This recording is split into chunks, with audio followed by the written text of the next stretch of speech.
will be steady, especially if we maintain a minimal amount of clouds. And the ones that we have are mostly elevated, high-level clouds, not really going to slow down the rate of cooling all that much.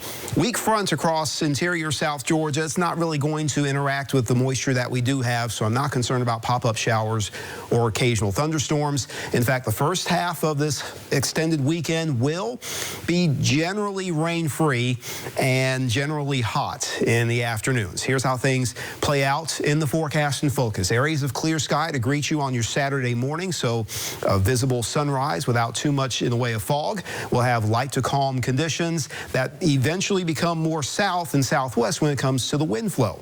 Of course, that's a moist flow, and that will help to support and sustain a few patches of fair weather clouds during the course of the afternoon.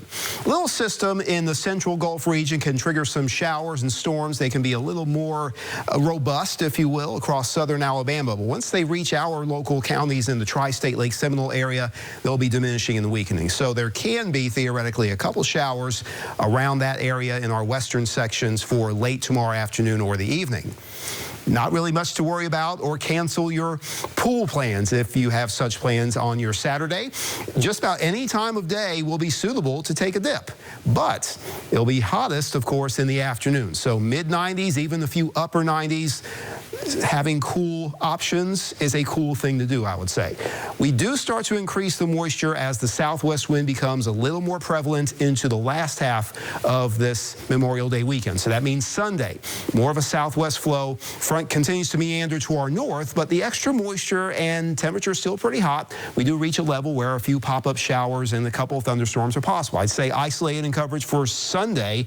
And then to Monday morning looks fine, but if that front, as weak as it is, dips a little farther to the south, it can be a mechanism that produces a few more. So I'll just say scattered about 40% in total coverage for mostly the afternoon and evening on your Memorial Day.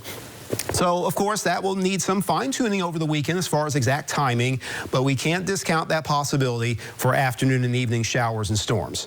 If you have cooking plans, you may want to focus more on the early part of the day. And, of course, ceremonies, parades, and such, if they happen in the morning, not concerned about rain impacts. But definitely hot. That's going to be a common theme across the board for the entire weekend. You need the coolness. You got to get out early in the morning, especially tomorrow morning. Lower 60s possible in the Yalapa River area and Swanee Valley, but mid-60s elsewhere, and we'll be soaring into the mid-90s away from the coast, even upper 90s. Record high for Tallahassee tomorrow is 100. I don't think we get there, but it's definitely going to be a scorcher. No need to say that, especially if you have to be outside. You'll feel it all in all. At the coast, not quite as hot. Highs in the mid-80s with temperatures in the water in the lower 80s and winds on shore, a moderate rip current risk for beachgoers. Extended forecast does show a little more promise for scattered to maybe numerous showers and storms for Tuesday and beyond.